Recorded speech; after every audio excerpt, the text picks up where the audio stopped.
দুইটা উঠায়া চোখের একটু পানি ছেড়া বলতো, মালিক এত বড় সংসার, এত যাই ঝামেলা সব সামনে নিয়ে সারা দিন তোর কাছে আসতে পারি নাই, এখন ঘুমাইতে চললাম, সকালে যদি উঠাস তাইলে উঠবো, নাইলে চির নিদ্রা হয়ে যাবে। কেননা ঘুম তো মৃত্যুই, ঘুম তো মারা যাওয়াই, নাইলে ঘুমের থেকে ওঠার দোয়া এটা কেন হবে? আলহামদুলিল্লাহিল্লাযী আহইয়ানা বাদা মা আমাতানা ওয়া ইলাইহিন নুশুর।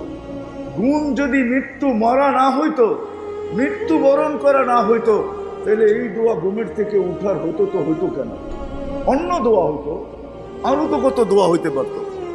বোঝা গেল আমি মৃত্যুর থেকে ফিরে আসছি, মরে গেছিলাম ঘুমের ভিতরে।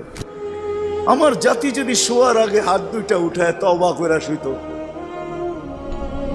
নারী পুরুষ নির্বিশেষে, এইখানে